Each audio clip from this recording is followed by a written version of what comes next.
Yeah, he's like, if they pick you, he's like, I'm gonna have this guy come in. We'll shoot you up with Novocaine before the fight. Yeah. Like, you won't feel anything. Damn. And I was like, all right, I'm in.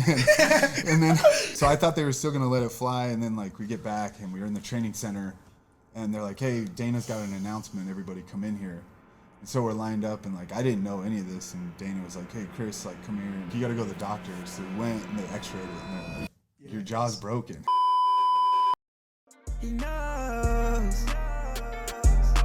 BruKnows what you tryna find out. 3, 2, 1, BruKnows starts now. Yo, welcome to another episode of BruKnows. We got some sound? No? We don't got the sound. We'll figure it out later. Welcome to another episode of BruKnows. I got two guests here with me today, and I got a special intro for both of them. I've always wanted to do this. It's time! On the right here we have Allen Camozzi. He is a mixed martial artist with a background in kickboxing and BJJ, fighting on October 15th here in Denver for Bare Knuckle Fighting Championship. Allen Camozzi. And in his opposing corner, we got Brandon Girtz. He is a mixed martial artist with an MMA background. He is a D2 All-American wrestler. Also fighting October 15th here in Denver for the Bare Knuckle Fighting Championship, Brandon Girtz. Y'all think I got a career in that, bro? I don't know. He's a star in the making. You gotta watch out, Bruce Buffer. You got my name wrong. How do I pronounce that? My bad. Camozzi. Camozzi, bro. Yeah. Okay, is that how it's... I thought you were Italian here. Bro, I'm also dyslexic, all right? Don't mind, bro. Don't mind. Me too. I mix some I's with some Z's, you know what I'm saying? So I'm super excited to have you guys both here. Chris and I, we've kind of known each other is what we found out, right? We were chatting a couple of years ago, and Brandon and I have been seeing him train, getting ready for his fight, so I'm pumped to have you guys here. What's the feeling going on with the fight coming up? I know for you guys it's business as usual, but Yeah, man. We got 2 weeks? 2 weeks from today? Yeah, we're not fighting each other in case you didn't realize. Okay. And what weight are you fighting at? I'm fighting 205. So 205. What is it? Cruiserweight for bare knuckle, I guess. Yeah, their weight's a little different. Yeah, they got some different names in there. Yeah, I saw cruiserweight on there and I was like, hold on, like, what weight is that? It's because you're cruising. You're in between. You know, you don't got to cut too much over there. Yeah. What about you, Brandon? 165. Okay. Which I think they still call that lightweight now. Yeah. In That's bare lightweight? knuckle. Yeah. So, have you guys ever done bare knuckle before? Nah, first one. Fuck. Yeah.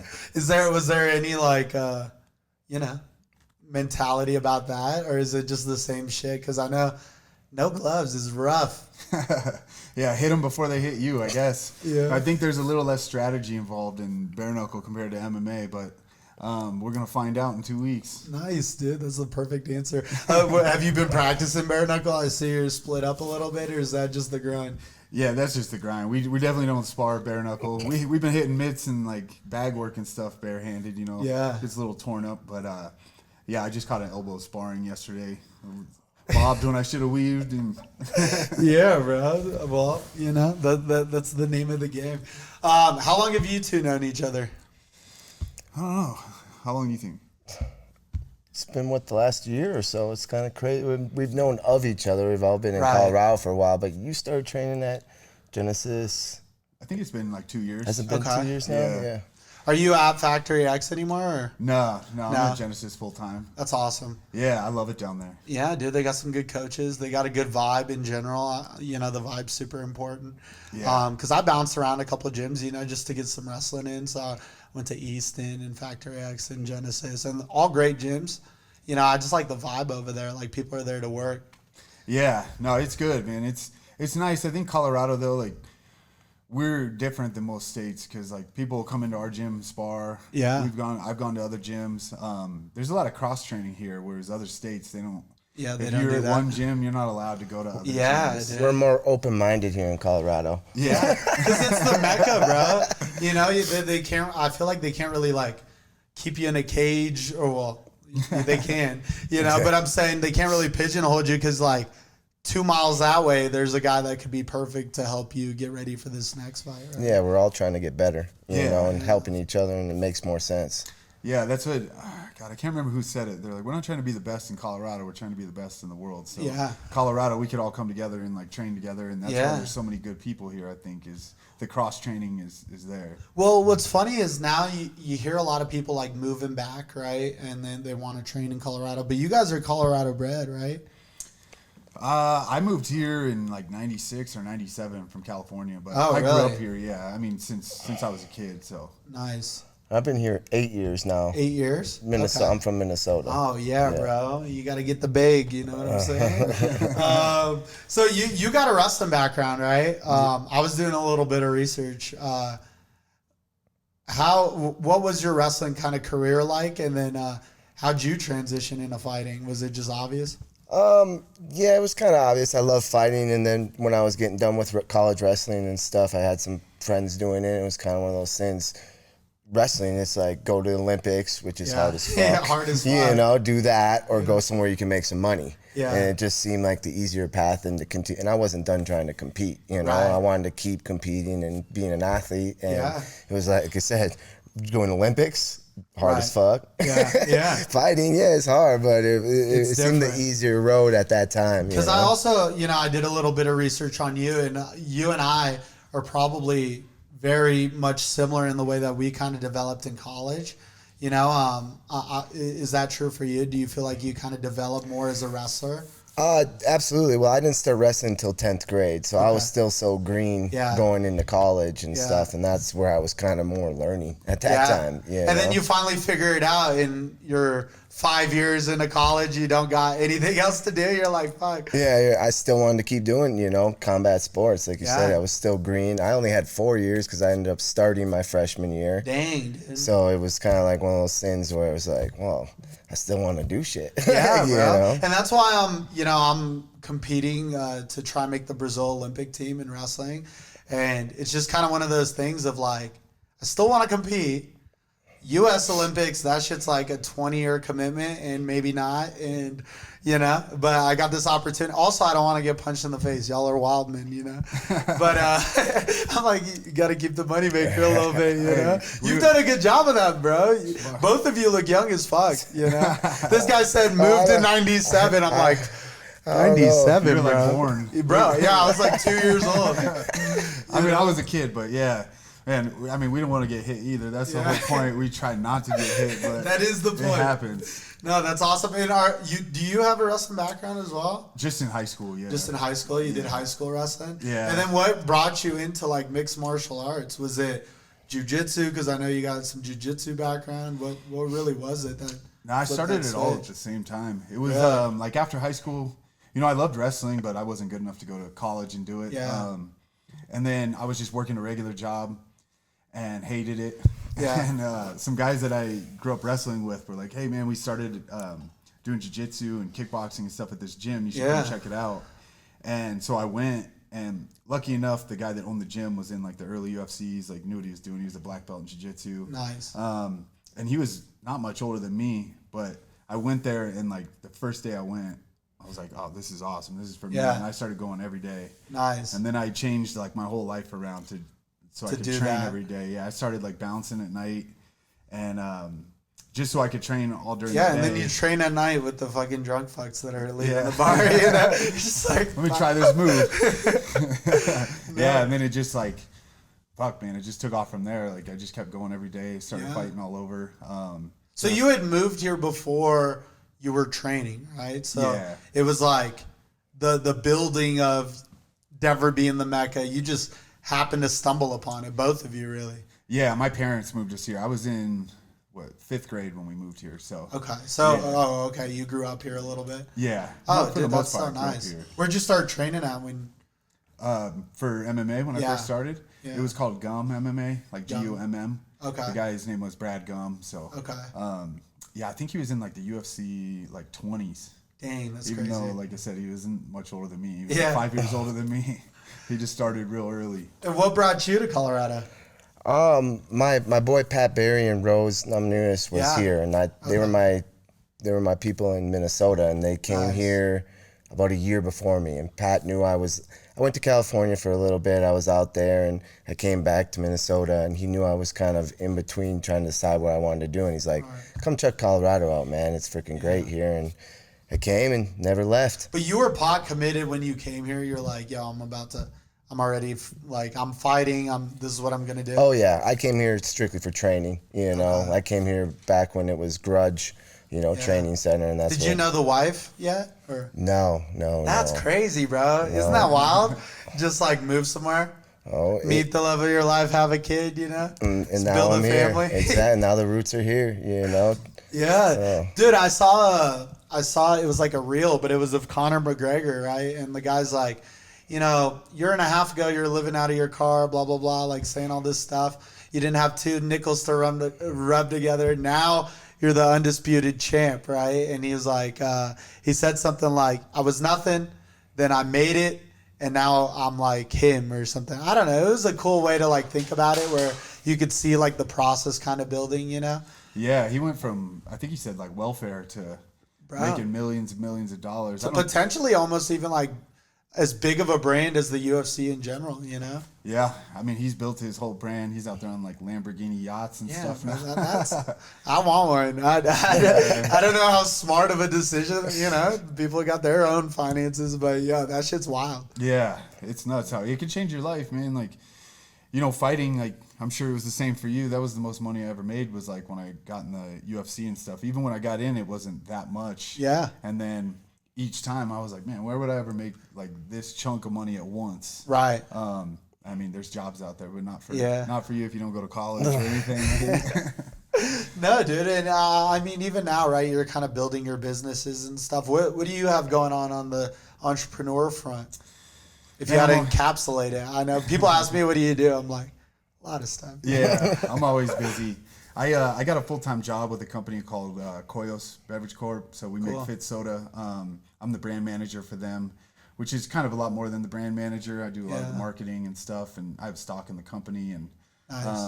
So it's you're building it with them, it feels like it's yours too. Yeah, one of my best friends is the CEO. He started awesome. the company, so I work directly with him, and that's badass. Basically some ownership in the company, and it's been fun, man. It's cool to take a startup to publicly traded to sold nationwide and everything. That's wild. Yeah. And just learning along the way too, Yeah. That's one thing for me that I was getting exposed to is I didn't expect what we built at Hummingbird to kind of scale the way it has, and then to sit in these conversations that sometimes you feel like you only see in movies. It's oh, this is your company's evaluation, and this is how we're going to bring this to market. And you're just like, whoa. Yeah. It's crazy. So life just keeps moving. I know you guys are both kind of MMA vets at this point, right? You guys are late 30s. I mean, I know you don't look like it. I'd say mid, bro. Mid. You're 36, aren't you? 35. Next week? 35 is exactly. When's your birthday? November. Oh, okay. Yeah, so you got a month more of mid. You got a month more of mid, bro. Fuck. Well, don't be calling me out on here. Oh, my bad, bro. My guy's 27, bro. Just gushing. But I know you guys, were involved in UFC a little bit earlier, right? What did that look like early on to the people that are just now becoming fans, And what is the kind of growth that you've seen it from whenever you entered, I mean, the growth in the sport is crazy from when I started. Yeah. I've been in it 15 years. Yeah. And the growth and the opportunities that people have now are so much more than we had starting. It was kind of getting big, I think, when I started, but not where it is now. It was like you said, UFC was the only place you could go. No one had, that was it. Now you got UFC, Bellator, KFC, all these other different organizations. The growth is massive. And now you got kids starting at 8 years old training. You got the little Bruce Lees out there now. Right now, we're on the, like you said. You got the obsessed dads, the fucking 3 years dads. old. Yeah, the wrestling dads, but now they know they got to. You know how crazy wrestling dads were with nothing to win? You win nothing. Yeah. You could be the national champion, nothing.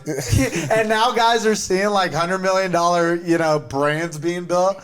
You know, these wrestling dads are about to go crazy, bro. Well, what was that? Some kid just signed with the UFC, 18 or 17? I think he's 17. 17 signed with wild, the UFC, bro. you know, Like so. still in high school, I think. Or Is that even like, you know? But I seen this beating up a kid, little kid, he's bro? got a bigger ear than me. Like his both ears look like my ear, you know, and like he looks like he's been doing it since he was 2. Yeah. I'm like, damn, dude. Dude, that's how I was telling you, you know, Bo Nickel and his kind of up and coming, like, not really. This guy has just, you know, when you break everything down, it's really like just the mechanics of the body. And I just feel like this guy can really just not only predict the other person's, right, but can kind of move around in that. But he was like bred to be that. You know, he I'm sure he had I don't know his family that well. He had a crazy dad, you know, wrestling dad. So yeah, I think you're going to start to see a lot more of it, but also like the brands that you're able to build, you know, like we were mentioning a Conor McGregor coming from nothing to like now one of the biggest names in sports, you know? And I know you guys, do you guys do like any coaching of your own that you're helping, you know, develop some of these guys? Cause a lot of it is mentality, right? Just getting them ready. Oh yeah. I mean, I do a little helping, you know, I'm not as a helper or giver as, you know, but I have a few people that I like to help, you know, like Grant and stuff like that. Those are my people, and I like to, you know, give my influence on the stuff I know and help the people I love like that, you know. Yeah, no, absolutely. You got to pay it forward too. Yeah. If you can help them, you know, miss some mistakes along the way. Yeah, I coach still. I coach kickboxing at a Nice. gym called Catharo. It's where I do jiu-jitsu too. Okay. Yeah, so I still do it a little bit. I used to do it a lot more. Yeah.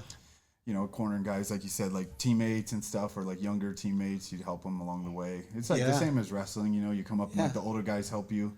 Or pick on you until you deserve the help. You know what I'm saying? Tough love. That's usually help. how it goes. Exactly. It's like I'm gonna beat your ass till you deserve the help or you leave. Yeah. It's one of the two. You know. That's why wrestling makes like hard people, I think. Like that's why the sport, like MMA, has been so big for wrestlers. One, because like you said, once you're done, like what do you do? Yeah. You know, there's now you can go to MMA, whereas before, it was just the Olympics or you're done. Your career's Yeah. done. But it's that feeling too of community, I think. Like when you know, when you think back to even wrestling in the college days or just in general, right? Like in those or even now in those practices, like you see somebody's breaking point. That's, you know, even me going in and training, like there's a point where I break and I had calloused that at one point in time, but now I'm trying to break later and later. But you see almost like these people's souls that are like bare, like giving it their all and getting their ass whooped. Like you could measure a man by the way he wrestles a practice, I would say. Yeah. That's why I say like coaching, you know, I would rather have the person that isn't very good, but will just keep coming, keep showing up. Yeah. Because like we can make you good. Right. But the guy that like is athletic or has skill but breaks right away, like you can't teach heart, you can't teach like that mentality. So I'll take the person that's less skilled because you can learn the skills. Yeah. But if you don't have the heart behind it, like it's not gonna last. Let me ask you guys this: what do you think of these, you know, crazy fights that they're doing, like kind of like the Paul brothers and stuff, kind of beating up on some of these, like, you know, UFC guys? It's you know, I lost a lot of money a couple times. I'm gonna be honest, bro. Freaking Ben Askren. Yeah, Ben, if you're seeing this, you owe me a G-bar, bro. Hey, don't tell me you bet on Ben. You bet. Bro, Ben. No, he's got the worst hands. Yes, but dude, this guy was a fucking Olympic team member. Like, I would bet on him in ping pong against somebody who kind of plays sometimes. I honestly thought he would do better. I didn't think it was. Really? I thought he could like last. I thought he could last, and then maybe the guy would be tired or something. I guess knew he had no hands. How bad his striking was, to be honest. But like, come on, this guy. At some point, I thought he worked on striking coming up. And, like, bro, he'd be like Bobby Lawler. I was like, at some point, this guy threw hands. No, just fucking wrestling. No, he was probably the guy that went to practice, didn't care. He's like, no, I'll wrestle everybody. Because I've had that Jacob Volkman, which was, dude, he's one of these guys that like grab you and. Like, he wouldn't learn striking. He'd be like, Coach, I don't care. Like, this is how you do it. I'm just going to grab him. Yeah. And that's exactly what Ben Askren probably did for the last 10 years or whatever. Yeah. He didn't care. He just wrestled. He coached wrestling. He just wrestled, and he was beating everybody. until he wasn't. Literally. I think I've got people in my open classes that just do it for a hobby that would outbox Ben. Like, Damn, his hands are not good. Dude, and it literally was that knee to the face by, what's his face? Oh, I'm not a fan either. You know, Robbie Lawler, is that what you're no, talking no, about? no. Masvidal. Masvidal, yeah. I like it. I don't know. I have my own But as opinions. you asked, like them doing it, it's pretty more light to the sport. I look at it like a lot of people hate on the Jake Paul. I honestly feel like he's good for the sport personally. Yeah. He's bringing more light to it. He's challenging Dana, which I like to see because we don't want just one company up there. I want to see the playing level for the fighters. Yeah. You know, it's because also like what people don't realize, right? It's like UFC's making the pay-per-view money. The people in the like main event have some pay-per-view points, and sure they get a bonus to win, yada yada. But the people that are like up and coming, like number 14, 13, 12, like they probably got maybe even a different job depending on the situation, because it's like these fights don't pay out that much, you know. Yet they're putting on a spectacle for everybody to watch, you know. Yeah, most of those guys have other jobs, you know. Yeah. There's some guys making good money, but I would say most of them have another job because you can't live off the money that you get, even in the UFC. Yeah, I mean, you can only fight like once, maybe twice a year. And the thing about it is, like, you look at all professional sports, which it's one of the fastest growing sports and still is. You got to do it 24/7. I mean, you got to live that life, but you're only to get to that level. To get to that level, you have to do that, but you're making 20, 30 grand a fight. Yeah. And if you get injured, shit, you might fight one time a year, you know? Like, it's a rough thing to do. I mean, we're choosing it, but it's like, there's got to be a little give on the end of the promotions because it's like, help us out a little bit. When you see how much money is coming in and how much is getting distributed, it's well, nobody knows like how a much. passive robbery kind of a little bit, you know? Well, nobody knows how much money's coming in, right? Because it's a private company. It's a funnel. They don't have to release it. So I've got some friends that have been champions. You do too. Like, they get bonuses, they get pay-per-view points, but all they're given is like, here's what you made. They don't. The numbers aren't shared. Dang. So like, if they ever get audited, it could go back and you could find out they weren't even getting the right percentage. They have no idea because the UFC doesn't have to give you those numbers. Wow. And even what I thought was interesting is like, you know, the UFC in general, they make their own rules, right? It's not necessarily like sanctioned by some kind of governance, right? So when the Brazilian missed weight, what was his name again? Against the fight against Gaethje. Oliveira, right? So Oliveira misses weight, shit with the scale, but at the same time, like, it's up to Dana. Like, does he lose the belt? He got stripped of the belt. Yeah. And in other situations, maybe that didn't happen, right? So they're kind of like just monopolizing just the perception of everything, how things work. They make the rules in a way, you know, like they said, they manipulate, they choose what media comes in to say what they get to say. Like, you know, they're running a business, they're doing it their way. I get it, you know, I get it. It's a business and it's treated as, but like I said, I like seeing the playing level, you know, leveled out a little bit these days. Yeah, I think the Paul brothers have been good for the sport too because I don't mind them. They're actually better boxers, I think, than people give them credit. Yeah. Everybody wants to shit on them and be like, "Oh, they suck." They're not bad. They're athletes, they're not great, for sure, but they're not bad. I think Jake's fighting Anderson Silva though next. Bro, that's gonna crazy. Be bad. Yeah. Everybody thinks Anderson Silva's been retired, but he beat Julio Cesar Chavez Jr. or whatever, which is that dude's a Hall of Famer. He was like 40-2 or 4 something. He's good. This is gonna be a good one. Anderson is a good boxer, and he's been boxing. And if you go back and look, like, I think he could have been, if he didn't go to MMA, he could have probably been one of the great boxers. If he had just stuck with boxing. His movement. So this is a little sketch, bro. And I saw a lot of people talking about, like, with Tyrone, maybe it was like, did they throw it? Something's going on, bro. Because he's a badass dude too. I would just be scared in a boxing match with him, but I guess we'll see. Because if he knocks out Anderson Silva, then I'm like, okay, bro, what is the world? What is the world? On? Yeah, something's up, dude. I can't imagine him beating Anderson, but Anderson plays a lot too, so you never know. Yeah. I mean, look what happened with him, Weidman. The first one, that like backhand stopped him, and then because he was playing around too much, but. That broke my heart, bro. As a Brazilian, even though I'm a wrestler and Weidman, I was just like, damn, bro. That was sad. And Weidman kind of had a little come up off of that too, you know? Oh, yeah. And then breaks his leg the same way. Isn't that wild? That was wild. Brutal, man. It's full circle. Brutal. Have you guys had any bad injuries, either of you, that were Go ahead. other than what you're just feeling day to day, bro? Dude, I've had 7 surgeries in 7 years. I've had, On your hand? Just on your hand alone? my knee, my shoulder, my arm, my hand. Like, I had a bad strain. That's, like I've talked about before, that was kind of where I got a little burnt out in MMA. I wasn't burnt out in fighting because I fucking love fighting. Like, I love intensity.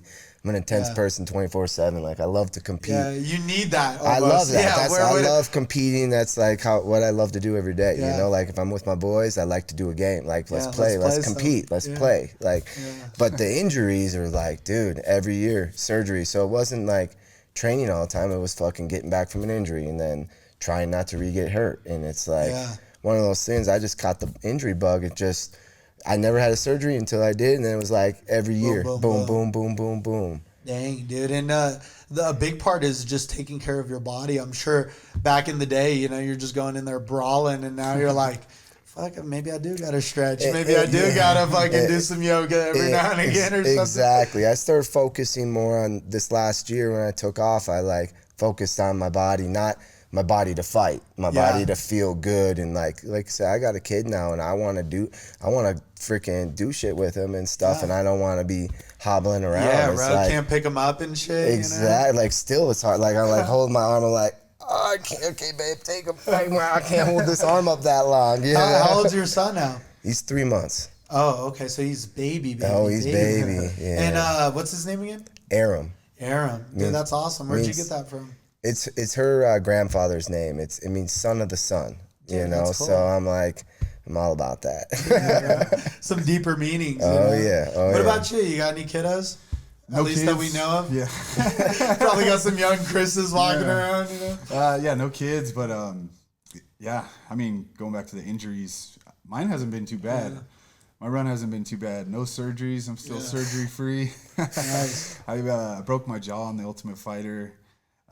Broken nose a few times, but that's about it. You were on the Ultimate Fighter? How was that experience? Because that's like a TV show in itself, too. So that's like production, you know? It's like whole background. I was on season 11, so that like they're on like 30 now.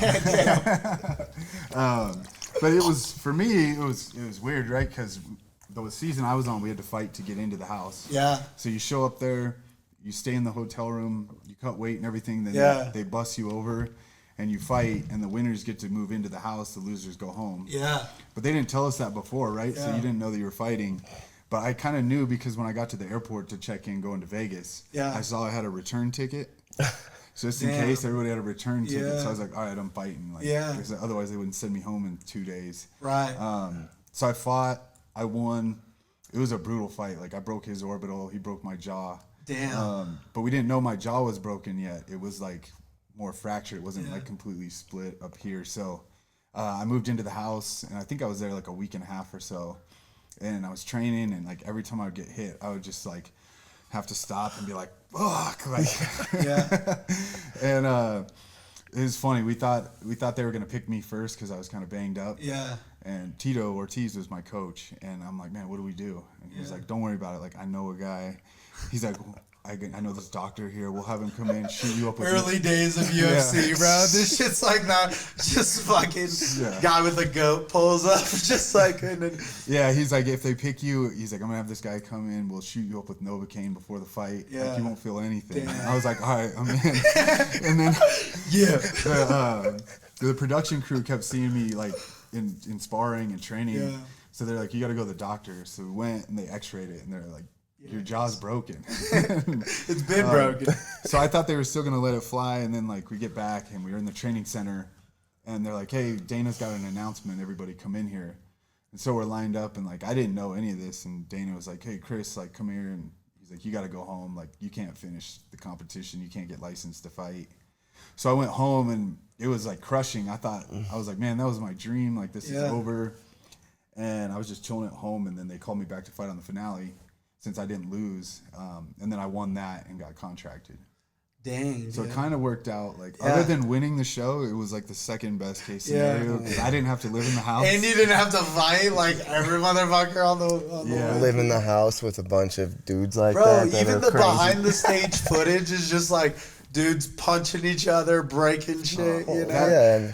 I mean, you put like 30 freaking testosterone out young men just like ready to prove something in a house, bro. Yeah, and there's no music, no books. That's why they got it right with the cage, bro. That's lock these motherfuckers up. They make you they go can insane. figure it out. They make you go insane. They pick personalities that clash, and then like, there's no music, no books, anything that would be boring for TV, but they'll give you like all the alcohol you want, like fully stocked bars. You get any food you want. Like I was ordering steak like every day, and then like chopping it up into little pieces and like swallowing it because I couldn't chew it.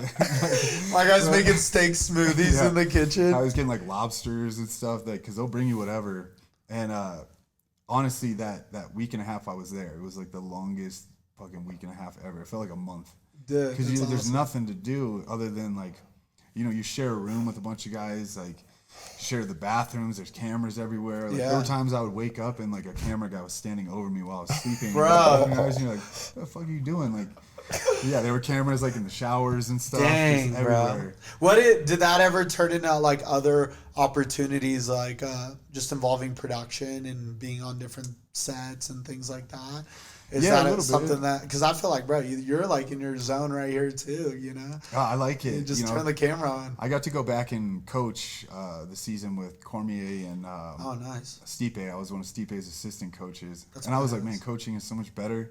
I got to go like leave every time. Like we'd film at the gym and then be like, all right, see you guys. They would go film the guys at home. And we could go out, we could go gambling, whatever. We had a good time. And I was like, coaching's the way to do this show, not be on the fucking show. Do you guys both gamble at all? Just curious, because I never gambled until I did one time. And bro, I stayed up all night at this fucking. It was a black. No. It was a ultimate Texas Hold'em. So you play like with the people, and that was so fun because you're like, fuck the casino, or just like roulette, bro. I spent like 16 hours straight just gambling. Do you guys get caught by the gambling bug a little bit? Oh yeah. I like games, man. I like betting. I like competing. We like risk. We like all of it. Yeah, I love craps. High risk, high reward. I fucking bet on everything. Craps in an alley, just like I'll bet on paper, rock, scissors. You know, I like betting. That's awesome. No, that's awesome, especially because coming from like a wrestling background, all these fucking tournaments are like Reno. Like Reno is meant for just degenerates, like not even like, no offense to Reno if anybody from Reno, but you know what I'm saying? It's not even like Vegas. It's like, nah, you come here to do the real shit. You know what I'm saying? Reno, that's like Bellator runs in some of those like Indian casinos all over the place. Yeah, bro. Like Oklahoma and stuff. Nothing's more fun than to throw back a couple beers and watch two dudes just fucking fight to the death, basically. And that's kind of what this bare knuckle shit is to me. To be honest, that's why I'm asking you guys, like, are you gloves, no gloves? Does it matter? Do you think it's gonna be the same stuff? Or are you coming in there with a different gameplay that maybe you had before? I think I think I was telling you this. I've never gone into an MMA fight and been like, oh, thank God he's got that 4-ounce glove on. Like, either way, I'm trying to avoid getting hit by that. Like, right. I can't imagine it's going to be much different other than cuts. I mean, I get cut all the time anyway, so it's going to be bloody. But it doesn't hurt forever. This fly is killing me. Bro, I know. There's like that. 3 of them. I want to grab at it. Like, motherfucker, fucking with my boy. Anybody that's watching, I probably look like I'm tweaking over here. I'm like... Bro, let me roll in the entourage with you guys, bro. I know you throwing on a cool fit. I know we were talking about it last time. Yeah, we'll be getting something. Yeah, I'm usually fitted out by Leo, but it was my fault hitting him up for the new suits this year. And dude, I actually just hit him up last night. He's like, I don't know if I'll be able to get him out that quick. Dang. I'm like, well, your boy's got some suits. Let me know. I was the financial advisor, bro. I got a closet full of suits. All right. I was telling him he needs to roll up with the top hat with the feather, you know what I'm saying, bro? That's the vibe. Just open chest, like fucking, you know, hair out, like Zach Brown band rock star vibe, you know? I know. I feel like, the UFC, I used to roll up to the fights in like custom suits and stuff. And then, like, I feel like bare knuckles a little different. I keep seeing like fights at the weigh-ins and shit. With the 30 rack, you roll up with the 30. I'm coming in like a tracksuit that I can move. Ooh, bro. That's what I'm saying. We gotta be prepared. I hope he tries swinging on I know. me. There's like brawls at the weigh-ins and stuff. Oh, bro. Yeah, I don't That's know. wild. You don't want to be in a brawl in a suit. How'd you guys get approached by them? Because I see them kind of up and coming as well, you know, like a lot of these other leagues. How did that come about and you guys kind of fall into this bare knuckle stuff? Man, I think it was more they're coming to Denver. Yeah. Because I've talked to them for a few years and like nothing came about. And even this one almost didn't, just through like negotiating and stuff. But the fact they're coming here, you know, we make money selling tickets. Sponsors and stuff is better locally because you live here. So it's just an opportunity to make more money. I'm at the point in my career I'm trying to make as much money as I can and, you know, go from there. Yeah, because, I mean, it's probably not like not going to be fighting for a long, long time, right? So it's like, let's make some connections, a couple of cash grabs too, you know, and get these other ideas going. Yeah, and just go ahead. I was gonna say, it just made sense to me. You know, I was on a little bit of a break. I bought land up in the mountains. I've just been working on it and having a child. I wasn't really caring. I knew I would fight again. Yeah. But I didn't really care when, and it wasn't what was most important to me anymore. Yeah. You know, like life changed for me 180. Like fighting used to be it. That's all I thought. That's all I did. I didn't, you know, everything else didn't matter. And then they just kind of approached me, and it was literally like 3 days after I had my boy, and I was like, I felt like fighting. I was like, I see this little guy. I'm like, I need to go hunt. You know, provide. I was like, I need to go provide. You know, I've been doing stuff, but it was just like felt like the right. And they just randomly hit me up, like, and I was like, this sounds perfect. Yeah. You know? Are you guys both at the point where it's maybe like, you know, you're just open to the opportunities still, but there's not? Is there a number of like, I got 2 more in me? Or I got 1 more. Do you guys have either of that? Is this maybe the last one? I mean, what are we thinking? I don't know. You know, I'm just going to run with it. Like I always say, I'm going to do it till I don't love it anymore. Yeah. Or I'm too fucked up to do it. Yeah. But I don't know. Like I said, I haven't had a bunch of injuries. I'm still good. I still love fighting. Like it's my favorite thing to do. Yeah. You know, I might as well get paid for it. Yeah. Do you guys live like, I know that it encompasses the training and all that, but what does it feel like stepping in there? Is that like the part you love? You love the performance? Because like some people like the training, they like the workmanship, and then they just kind of go blank and do what they got to do. But what do you love about it? Is it the competition in like public too? Is that? And I wouldn't say it's the competition in public. I love the intensity. don't love the training all the time, but I love the life of being an athlete. Like that's just like what I've done. That's what I've known since I started wrestling, since I've been a kid. You know, all I did was sports. Yeah. And I just love the life of an athlete. I love competing, and I love fucking punching somebody in the face. Like it's like one of those things. If I didn't do this, I might legally. I might be punching guys. I might be in jail. I was close. To, I've been in jail for 5 years. It might have been worse if I didn't get this outlet. You know, and that's how I look at it. So it's like one of those things. If someone wants to pay me what I feel like is worth it, I'll fucking fight till I'm 50. Yeah. I don't care if someone's gonna, like, people make fun of like when Chuck Liddell or whoever, and he probably made $1 million when he came back. If he wanted to do it, it's like, and someone wants to pay me what I think is worth it, I'm gonna do it. I'm not gonna come and fight in a bar for $500. But if in my head, if it makes for pride, sense, even for pride, I don't got that anymore. I don't care. I don't got to prove that I'm the killer here. Like I don't care about that no more. But it's if someone wants to pay me to do something that I'm good at doing, I'll do it till fucking no one wants to pay me that money. Well, absolutely. Same thing with you. Yeah, man. Like I said, I love it. Like he said, I love punching people. But no, like I've had some battles, and like afterwards you feel like so alive after it, because you're like, man, like it doesn't get any more like intense than that, because it's not a team sport. You're the only one out there. Yeah. And it's like you're gonna throw down. I'm gonna break you or you're gonna break me, and it's like that mentality of it. And when you go home after that, you're like, man, that was fucking awesome. Like it'll push you to like everything you got. Like, there's times in there where you're like, why do I even fucking do this anymore? Like, Yeah. you're exhausted, you're beat up, you're hurt. Yeah. But then afterwards, like going back thinking about it and like the cool life experiences you get, like I've gotten to travel all over the world, you know? Yeah. And almost everywhere I've traveled was due to fighting, you know, from Australia to the Middle East to Brazil to everywhere. And Yeah. So not only an outlet, but it's like been a resource, you know, it's something that you could pull out of the bag. Yeah. And then just getting paid to do something you love. Like I don't have to sit in a cubicle or some like desk every day. And I don't know. I don't love the training. Yeah. I mean, the training is cool. Like I like hit mitts, all that. Yeah. There's some days you don't want to go. Like I'm sure you remember from wrestling. Like Yeah. competing. Oh, yeah. Competing. But is those the are the fun part. days. Yeah. Those are the days. Those are the ones that separate though the people that, you know, become good and the ones that don't make it, because the ones that will go ahead and do the shit that they don't want to do. It's easy to do the stuff you want to do. Yeah. You know, like absolutely. we're gonna go to Red Rocks and run after this. Like I don't want to do that at all. Yeah, your boy does not. Good thing I had plans, all right? These plans. But no, guys, I'm super excited for this fight here, October 15th. I know my boys are going to pull out a W. I'm about to be over there too, so it's going to be a little bit of celebration. I'll catch you on the next Red Rocks workout. All right? I won't ditch the next one, but I want to thank you guys for coming in. Is there anything you want to leave the people with before we bounce? I'd say tune in October 15th. You know, the BKFC app, they run it on there. Or if you're in Denver, come out. You know, it's going to be at the First Bank Center. I think we're fighting back-to-back, too. And then our other teammate is in there, too. So it'll be all three of us in a row. Dang. Yeah. And then we celebrate after. Bro, turn up. Turn up. You ready? You know it. Let's get it, baby. All right, guys. Catch them tomorrow. I'm going to post this the day before. Tomorrow, First Bank Center. Watch these guys throw some bare knuckles. Thanks for having us. See you on the next one.